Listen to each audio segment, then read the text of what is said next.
I think there's a possibility to have a psychedelic experience. It's inborn. These psychedelics,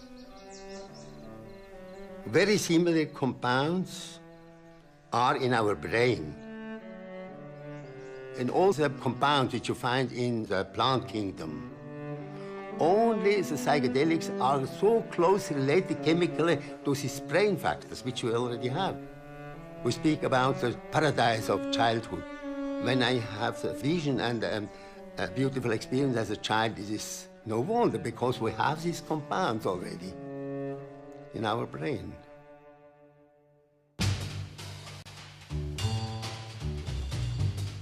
In the 1940s, Dr. Albert Hofmann discovered a substance that had a profound influence on the way science viewed the human mind. D-lysergic acid diethylamide, or LSD.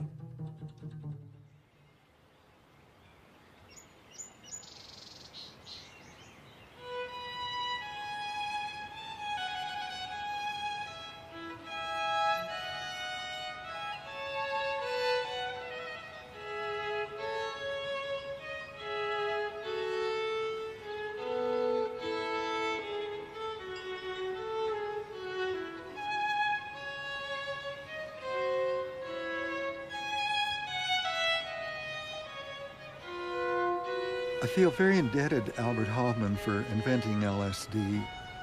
After my first LSD experience, I claimed that this was the greatest discovery that man had ever made, because after all, the human mind is the most important attribute we have, and this lets us understand our mind and the enormous potential of mind. Albert told us about his youth and how he used to love to go out into the forest and feel the wonder and the beauty and the light. He actually sensed a light in the forest, and he felt exalted. I was walking in a beautiful May morning. Suddenly, I stopped and I had the feeling everything had changed. The wood was beautiful, beautiful green, and I had the feeling that I saw now the wood as it really is. And I had the feeling I would be included by it. I had a feeling of happiness I had never had before. And this gave me the security that if you have open eyes, you may see the world in a different way. I mean, you see it as it really is. Wonderful.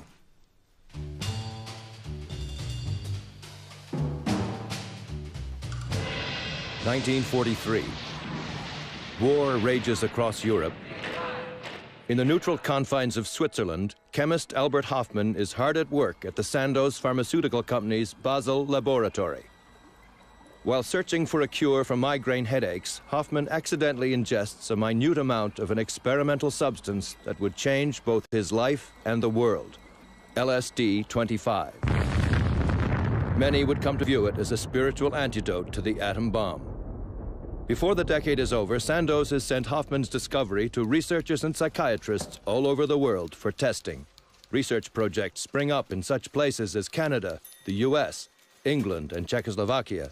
One day we got a large box full of ampules, and it was LSD. And there was an accompanying letter that said this was a very fascinating substance, discovered practically by accident, or Dr. Hofmann, the discoverer, likes to call it serendipity rather than accident. When I discovered LSD, it was believed it was a product of laboratory. And then we discovered that these compounds had existed already for thousands of years in the plant kingdom. Not exactly LSD, but practically. When he intoxicated himself accidentally, he discovered that this was a very, very powerful psychoactive substance, and then he confirmed it in a planned self-experiment. being a cautious man, I started with a very, very little amount, only with a quarter of a milligram I tested. And then I had I could say a terrible experience. We take a long time to get used to our world when we're well, we take many years, in fact, learning about it and learning how to behave in it. And when it changes suddenly and dramatically, we may not like this. After some hours, when I was laying in the bed, I came back. I came back for a foreign, quite foreign existence to new life. I saw, certainly, I realized how wonderful our Earth is. I felt newborn, to be newborn, and even the next day, when I went in the garden, the world was new.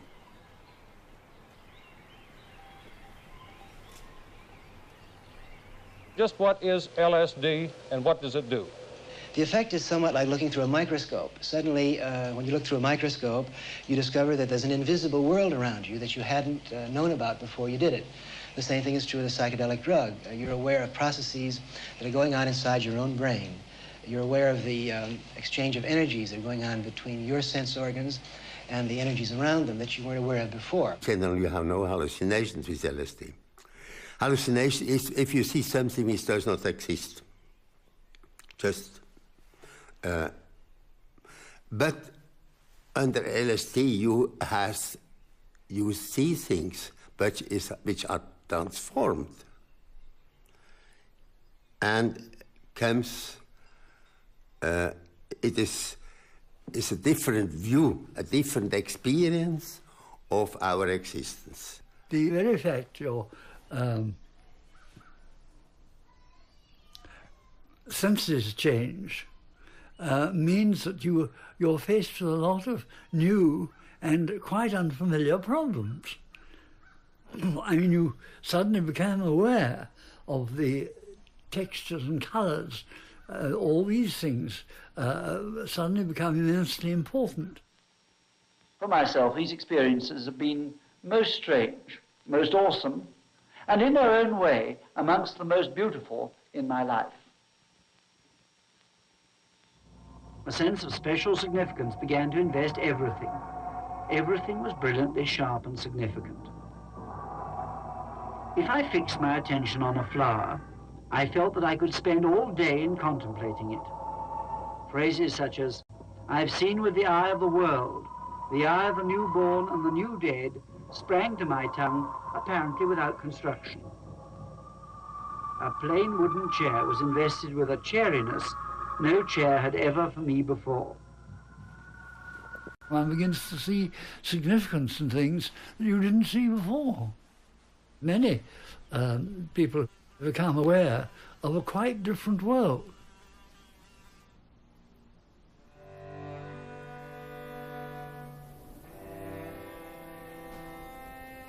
Saskatchewan is a very large place, and a lot of it's empty. I spent many years in Saskatchewan, which I'm in an ambivalent way very fond. I went there as clinical director of this large mental hospital.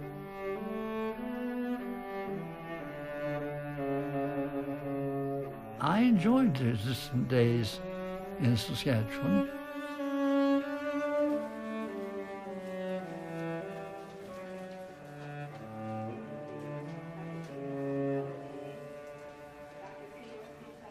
New chemicals allow us to experience some of the unbelievably unpleasant and sometimes quite terrifying mental agonies of the schizophrenic patient. To some extent, to put ourselves in his shoes for a few hours. These people have terrible experiences. That's why they're so tense. We know that seemingly small errors made in caring for them will cause that tension to rise. It was a bad hospital.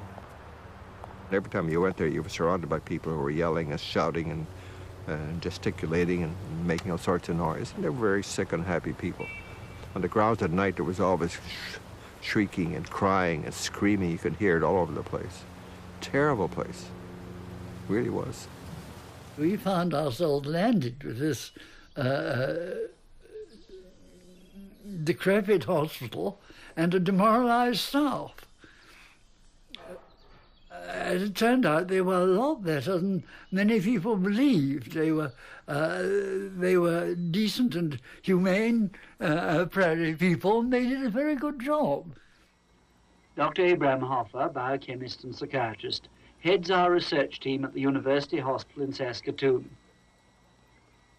Abe and I met because of my interest, what became his interest in schizophrenia.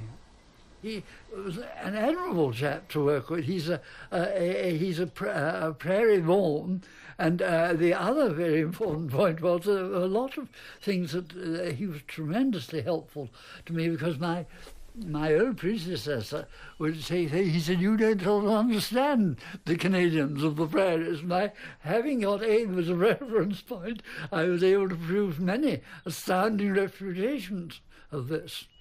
And you could produce them on the hoof, as it were. I've always given Humphrey credit for the immense contribution he made. He was the single most important catalyst. Had he not come to Saskatchewan when he did, I doubt I would have gone into this field at all. And my guess is that I would have become a straightforward, standard, conservative, orthodox psychiatrist. We are able to hold our world constant. For the schizophrenic person, this constancy breaks down, or begins to break down, which is worse because of the uncertainty. We've conducted hundreds of experiments using different substances to produce schizophrenic-like symptoms in ourselves. I put myself through more than 15 experiments using everything from ololuqui to adrenaleutin. Once we began getting a little more money, we didn't get much more money, but a little more money, and the conditions really improved quite a lot. Tommy Douglas, he was a man of tremendous vision. It made sense to him to say that schizophrenia keeps a lot of people tied up for years and years, and nobody knows what causes it, and nobody knows how to cure it, and maybe there's a better way to go about it. And so they set up a project, and I was caught in the project. It was great. So we had everything going for us at that time. It was a series of coincidences that probably could not happen again.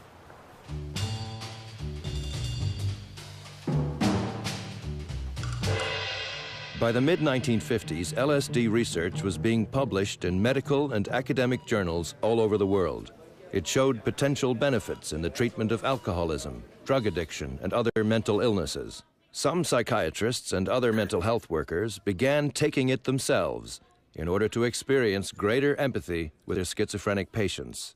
Much of this work was pioneered by Osmond, Hoffer, and Blewett in Saskatchewan, where the prevailing psychoanalytic model of mental illness was about to give way to one based on brain chemistry.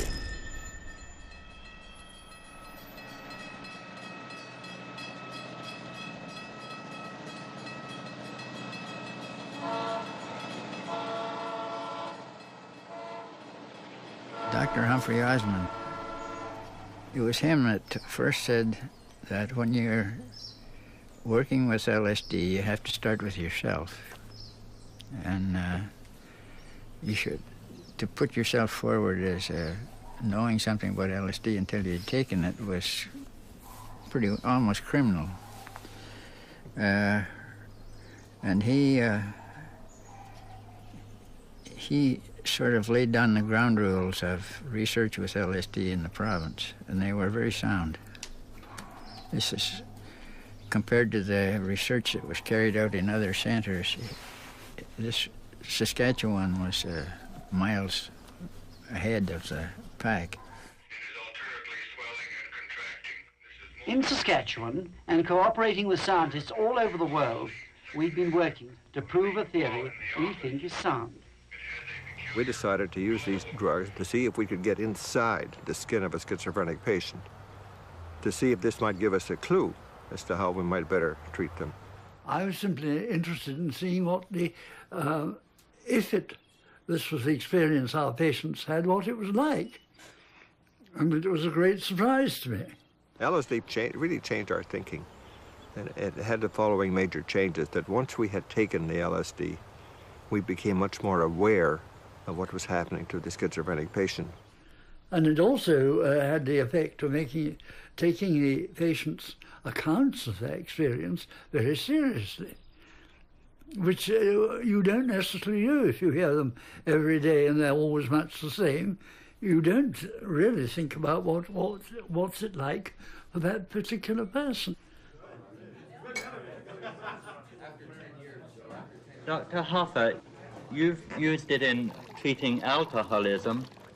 Why do you use it for that purpose? In my opinion, Mr. Burton, and this is based upon 500 cases that we have treated over the past 8 years, we selected alcoholics because it is often easier to know whether they are improved or not. And many of our people had not responded to the best treatment that we could give them, and they are now sober and good people. We began to use LSD to treat alcoholics. The original idea was to use it as a drug. Give them LSD, give them a terrible time, and hope that they would therefore not want to drink anymore. It didn't work that way at all. Alcoholics tended to be very tolerant of their own shortcomings, and they rather liked not to think about this. The great advantage with one of the hallucinogens is that you could make them very well aware of this, and it might alter, sometimes change their behavior. They might see it in a quite different light. They gave the first LSD to the alcoholics, and after they had given it to 5 or 6 or 7, Humphrey says, you know, he said, it's not working. I said, what do you mean? He says, we can't give them this terrible time they're supposed to have. I said, what's happening? He said, it's something different. And he began to describe what was happening. He was describing a psychedelic experience. Under LSD, some of them sometimes would get the idea that perhaps they really were mistreating their own kin. And that is a powerful incentive to do something about it. It's not thought to be a good idea to persecute your own family unless the family liked it. And presumably, if they took a dim view of your drinking, they didn't like it. These experiments have helped us to experience something of how these ill people perceive the world, its dimensions of time, space, and color.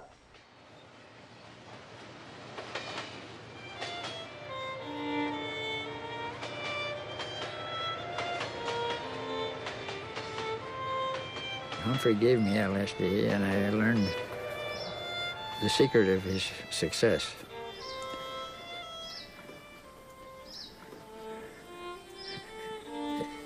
It's all on the inside. It's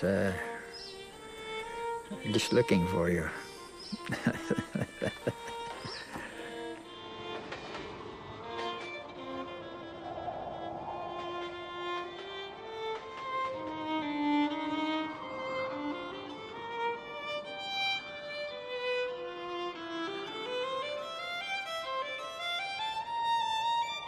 If you don't really understand the spiritual basis of man and you're not open to it, you're missing one of the greatest contributions that LSD can make.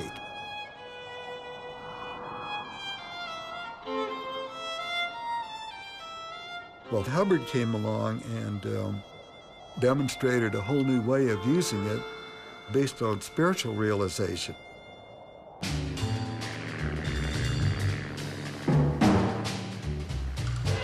Captain Alfred M. Hubbard was born into a poor Kentucky family in 1902. Eccentric and charismatic, he grew up to make his fortune as a pilot, an inventor, and an entrepreneur. After some of his darker dealings got him into trouble with U.S. authorities during World War II, he moved to an island off the coast of British Columbia. Hubbard believed that if the right individuals were exposed to it, LSD could save the world. he set about on his mission to turn on the captains of industry and the princes of the church.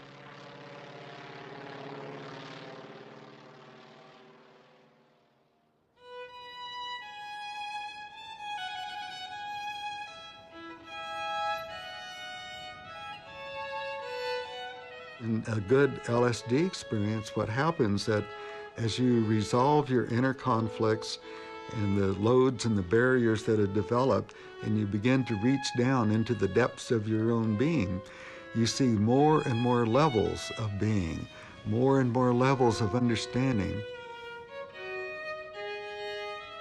Often we like to blame our feelings on other people and what they're doing to us.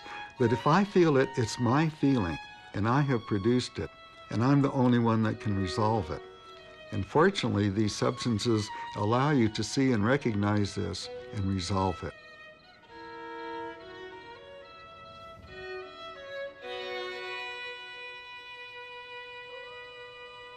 Meeting Hubbard was one of the most remarkable things that ever happened to me. Maybe not as effective as taking LSD, but he was so different than anyone I'd ever met.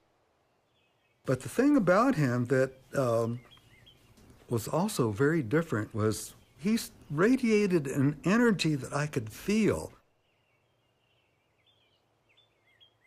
I don't think ever before in my life I'd ever felt anyone, but I could feel his energy, and I just felt so good in his presence. He had a religious vision that he was working on behalf of the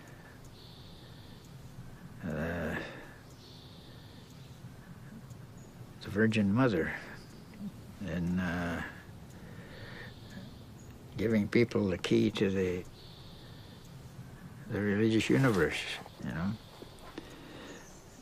And he only half believed it himself.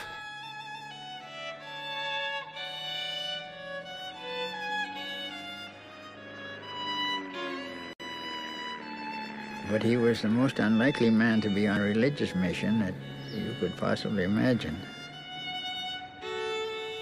He has a lot of tricks up his sleeve. He gave me a little methadone, which is a nice euphoriant. So it left me with very good feelings about Al Hubbard, and I was pretty convinced that I needed to go and try LSD with him. So I made a date and went up to Canada. I was just astounded at what I learned, and I felt enormously free from the way I had before. And then I just couldn't get over such a profound learning experience. So naturally, I became very enthused about it. I started talking to people about it and encouraging others, and began to wonder how I could get more and more involved. We set up the foundation in Menlo Park, and we had got a lot of help from Al. We formed a corporation. Hoffer and Osmond were on the board of directors. Al was not interested in extremely objective evidence. He was interested in the evidence he liked, which is very human and understandable. He lacked any sort of credence because he didn't have the customary training. And people just sort of poo-pooed him as a wild man, but he was some wild man. I only met him once. It was very amusing. He came for lunch, a very busy man, and he came with some apparatus. The apparatus was to give himself some CO2, I think. And after lunch, he took his dosage of CO2, and then he was happy, and then he left. That's the only time I met him. Very extraordinary type. Aldous would be fascinated by a person like that. Oh, yes. Whether one makes contact with Aldous Huxley through his writing or in personal conversation, the impression that comes almost immediately is that of a uniquely versatile, omnivorous intellect, constantly searching and probing with a clean, cold incisiveness. Aldous saw an article that I'd written somewhere, and through that I got to know him. He was a very nice person to me. First, at his best, an excellent conversationalist, and immensely learned, and very good-natured.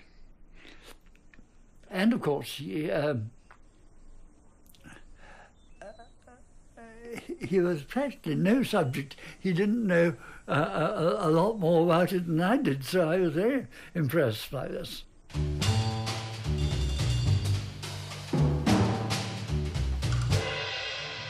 The start of the Second World War found eminent British author Aldous Huxley writing screenplays in Hollywood, California. While there, Huxley explored Eastern mysticism with such luminaries as Gerald Heard and Alan Watts. He wrote to Dr. Humphrey Osmond after reading an article about mescaline that the doctor had published. They struck up a friendship that would last until Huxley's death in 1963. But it was during their first meeting in 1953 that Osmond gave Huxley his first psychedelic experience, which prompted the author to compose his famous essay, The Doors of Perception. I didn't really want to end my career as the man who'd driven Aldous mad. It wouldn't have been a good start. But in fact, we had a very pleasant time together. And also, I don't think I made any very great blunders, so that Aldous liked the experience. It interested him, and I think he liked to think that this was contributed something to scientific knowledge too. The point that interests me is that whereas the ordinary everyday experience is of course absolutely essential, most of the time it's not the only possible experience. There are also other types of consciousness, I mean the artist type, the mystics type and so on, which have empirically an enormous value and may help people to live less self-centered and more charitable lives and more understanding lives. Aldous and I would give this session to a friend or to someone who wanted, and the preparation for session was very, very careful. The day before, we didn't do anything. We just fixed the house very quietly. The day of the session, there was nothing except that, and even the day after. So there was a 3-day thing because, as Aldous wrote in Ireland, the session is a gratuitous grace. It's what you take away from there, a gratuitous grace. Something is given to you for nothing. Not that you merit it. You just are lucky and get it. But what you do with it afterwards is what counts. Nothing is easier than to formulate high ideals, but few things are more difficult than to discover the means whereby those ideals may be implemented. One has to dream, but one has to dream in a pragmatic way. I think Huxley enjoyed Hubbard. Hubbard was very excited about the potential of LSD. He felt a mission to the world to bring this and have it spread. One of the things that the two of us planned was to hopefully reach the place where we could set up treatment centers around the world. Eventually, Al set up a place in Vancouver, which was a place to give people LSD with a proper kind of setting to make people feel at home and encourage them.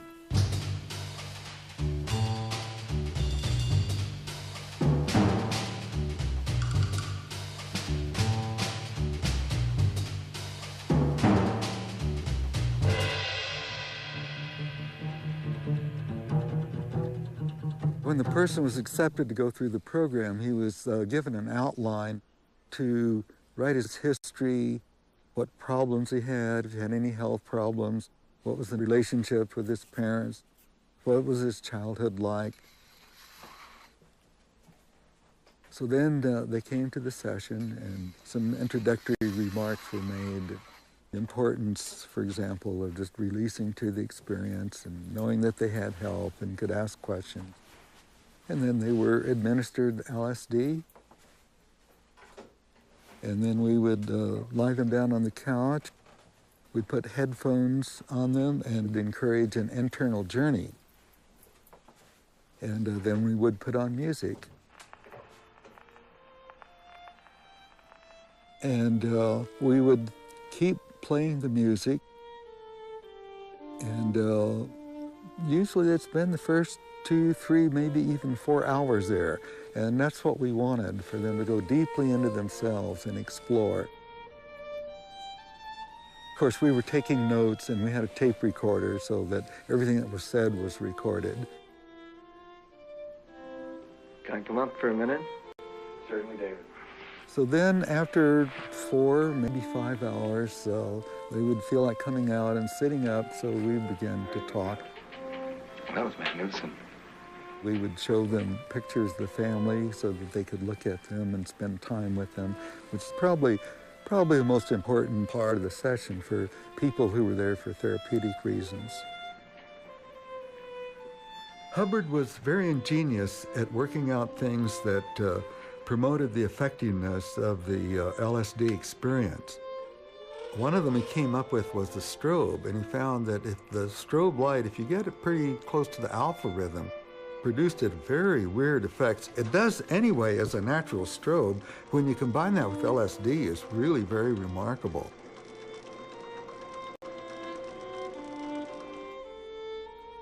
Looking into the mirror is one of the most powerful things you can do, to look at yourself. And of course, at first, some people really draw back, you know.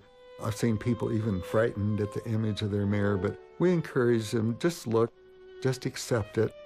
And as they do, they begin to see more and more. And if they go far enough with this, they begin to see their inner self. One of the most powerful artifacts that you can show to a person when they're under the influence is a beautiful red rose that just partly open. It hasn't fully opened yet. For many, the rose comes to life, and they actually see it breathe. They can actually see the petals open and close.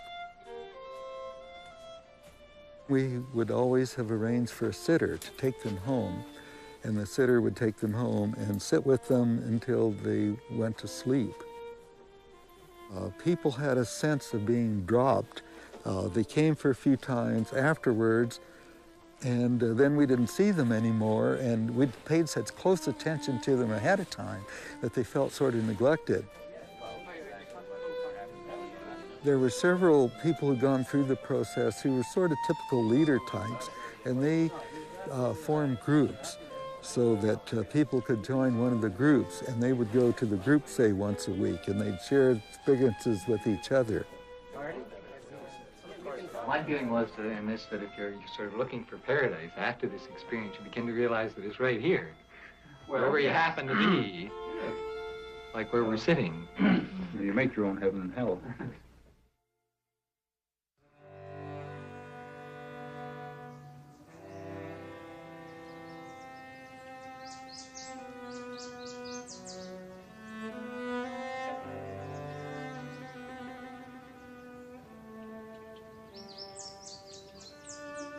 It's very important that one is prepared for the use of psychedelics. It is not just fun, it is a very serious experiment. Psychedelics allow you to do things, but you only do the things that you really want to do. And if it's something that you don't want to do, then stay away from it. It's not for you.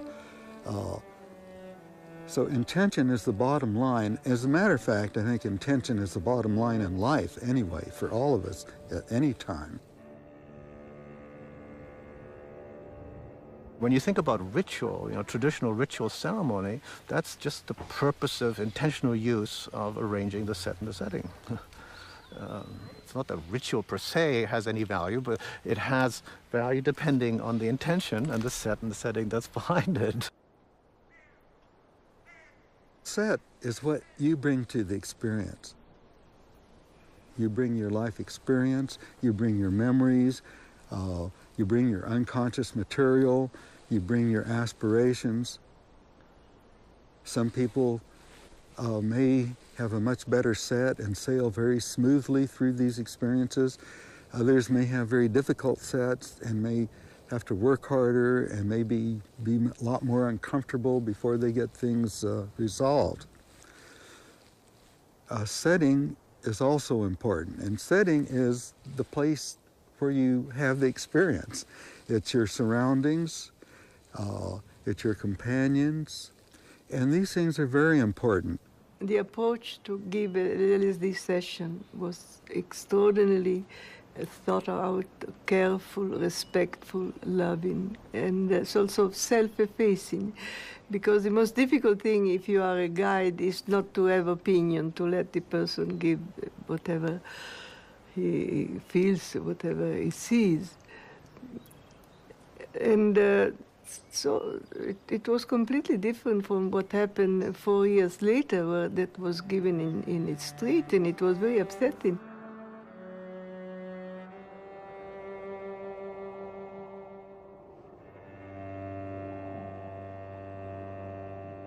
When young people started using it, they'd go to a party or something and they get stoned out of their gourd, and then there was no support system if they freaked out, and they'd end up in a mental ward somewhere and get a shot of niacin or something to pull them down, and that wasn't very effective way of getting them to consider what they were learning. If the setting is threatening and frightening, or if the people involved suddenly shove off in the middle of it, the person may get very frightened. And then you've got anxiety, which is no longer controlled by the normal means of controlling anxiety. It just goes on, and they may panic. And that, of course, has happened.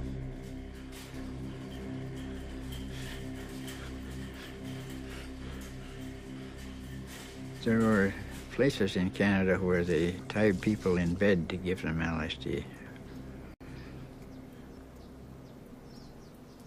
And I don't know why they would do that, but partly that came about because the early research with it was done by the American Army, and their aim was altogether different. They wanted to use it as a weapon.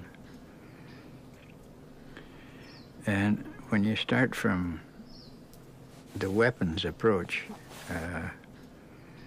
it's the confusion and the disturbance that you're capitalizing on, because they felt that if you give it to a whole population, they'd be pretty well immobilized because people wouldn't be able to carry on in their normal fashion, and you just sort of move them out of the road quietly and move in and take over their function, and you have a victory with no trouble whatever. That was the theory, but it backfired on the Americans. They found out that when they gave it to the soldiers, the first thing the soldiers wanted to do was quit the army.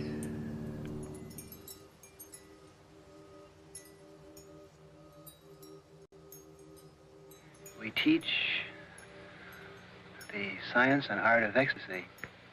We teach people how to turn on or how to go out of their minds. By turn on, we mean to tune in, to get beyond your routine ways of thinking and acting and experiencing.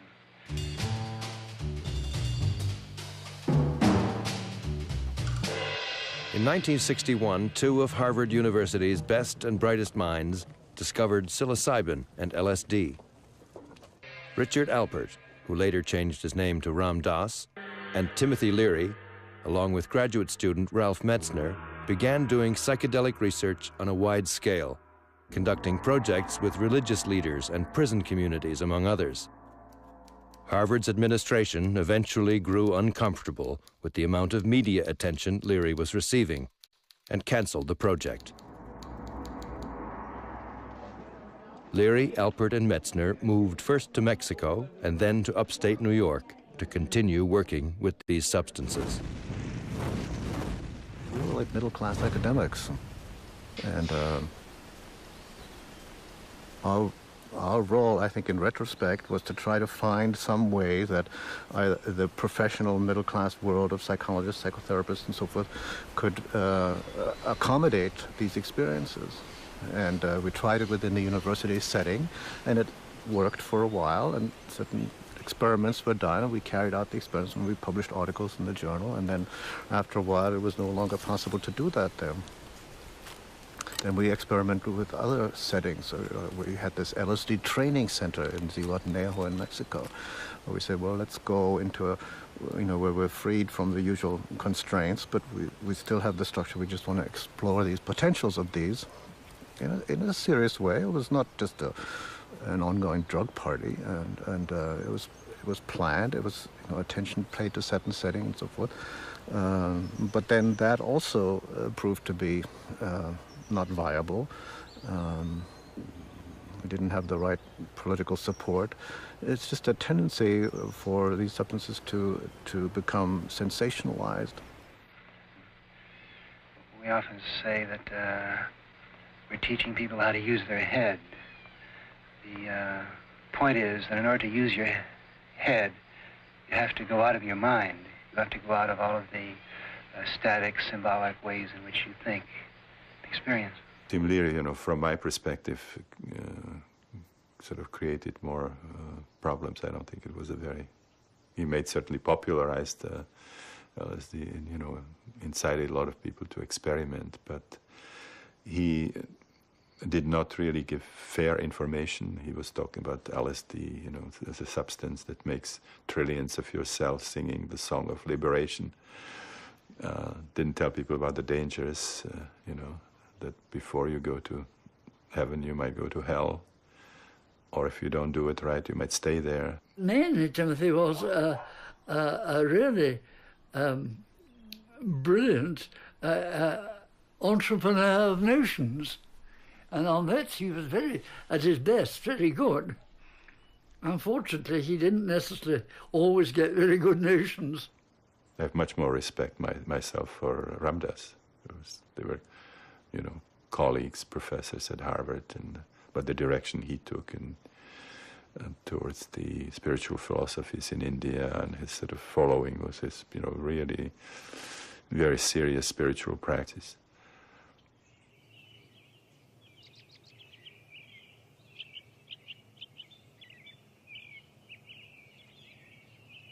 I was more using psychedelics to clean myself out. Tim was using it more to clean the society out. I wasn't born Richard Alpert. I was just born as a human being. And then I learned this whole business of who I am and whether I'm good or bad or achieving or not. All that's learned along the way. And you see all those learned things separate. So you start to have this dissociative experience of where all that you become is awareness, is a point of awareness. That's all that's left. I remember the first time this happened to me, as professor went and middle-class boy went and pilot went and all of my games were like going off into the distance. I got this terrible panic because indeed I was going to cease to exist. And I got the panic, which is the panic that precedes the psychological death, because indeed Richard Alpert was dying. The psychedelics opened my mind to whole new spaces of myself and the universe. I remember thinking at the psychedelic session, the with mushrooms.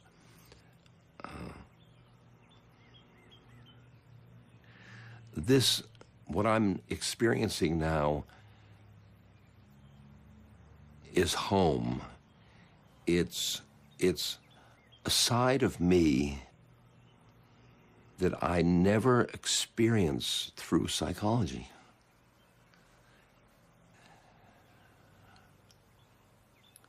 It's like a new level of my being.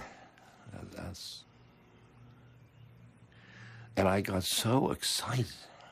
We think of ourselves as members of a very traditional organization of men who have been asking the question, what's what, and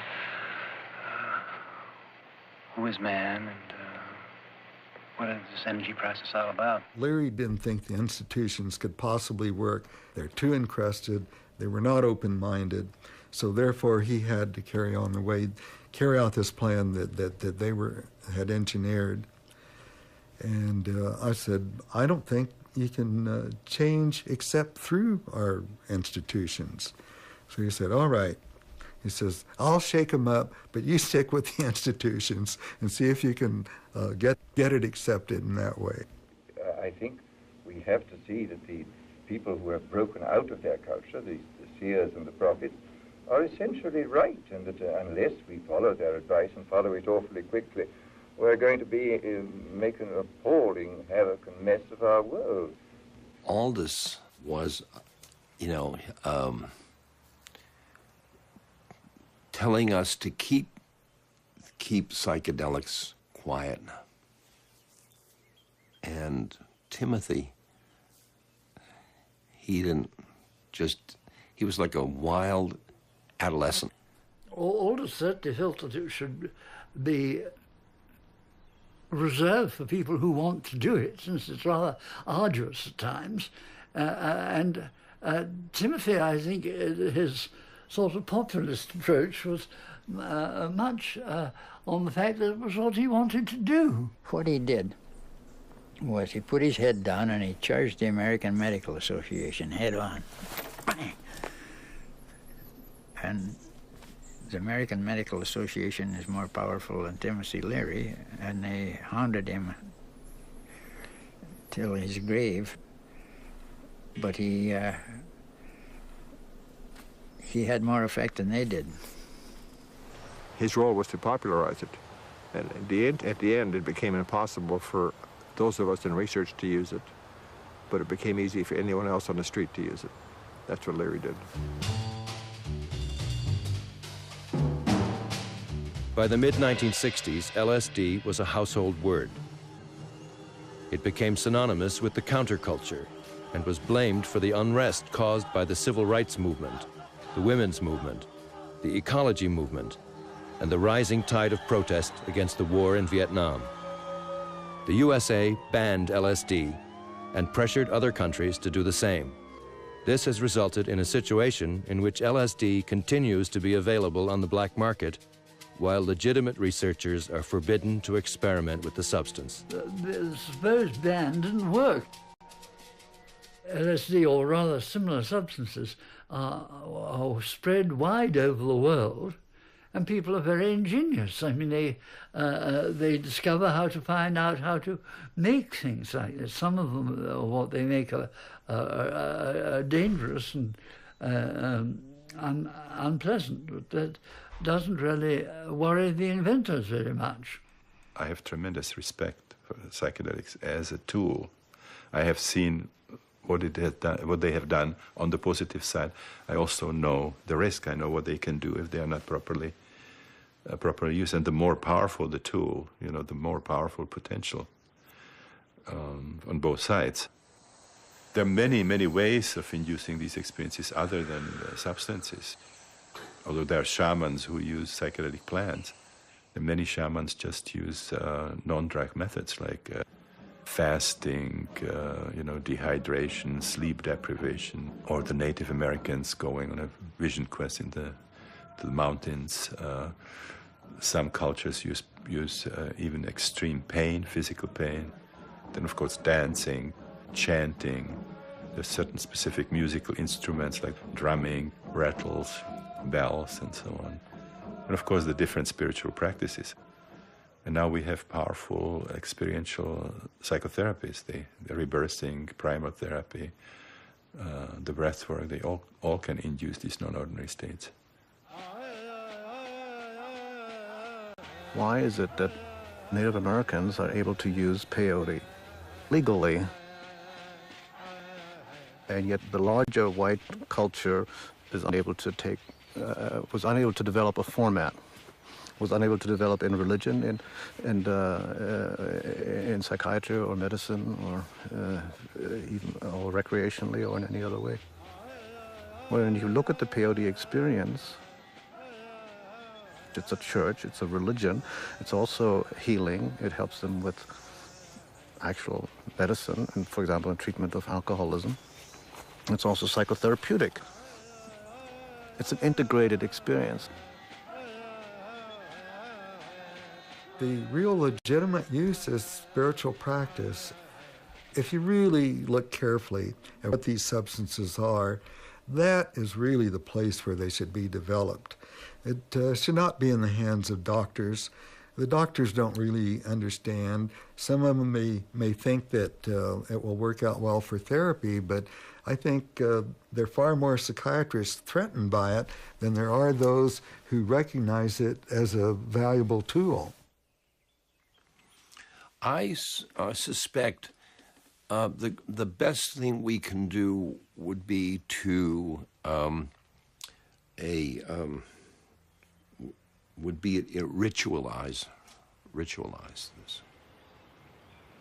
We should have a kind of meditation centers where there would be the right conditions, the right dosages, all these factors which must be known are fulfilled.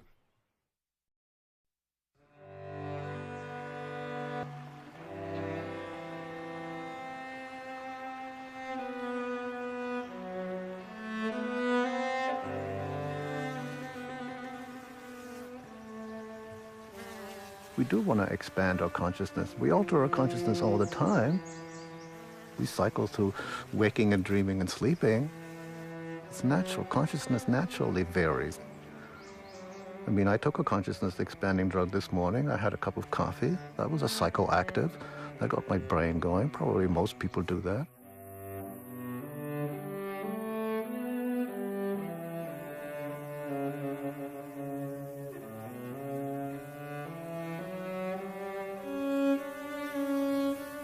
We interact with psychoactive substances and plants all the time.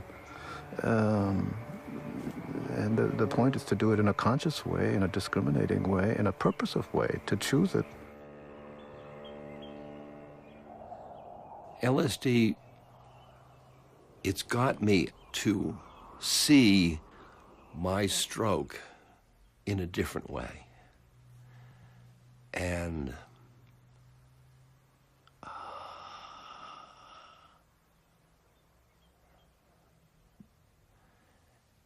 I can be happy with my life. And people, oh my goodness, getting happy about a stroke, that's LSD.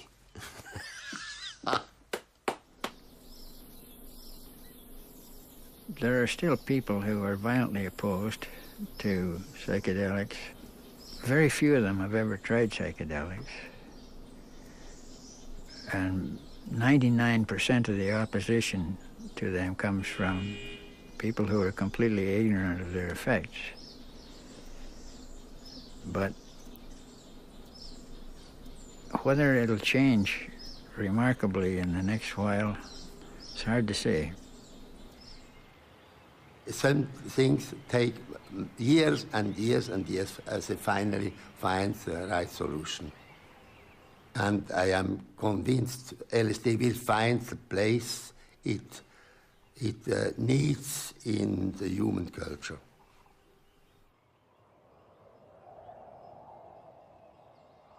To fall in hell or so angelic you'll need a pinch of psychedelic. At least that's how I recall it, and I'm not sure it was necessarily that, but that was certainly the gist of it.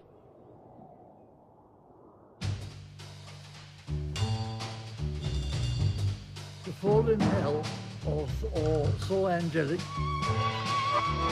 you'll need a pinch of psychedelic.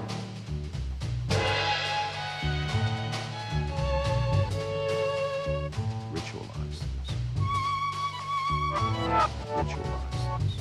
We're not saying that you have to do it. But why can't somebody who wants to? Ritualize You'll need a pinch of psychedelic. At least that's how I recall it.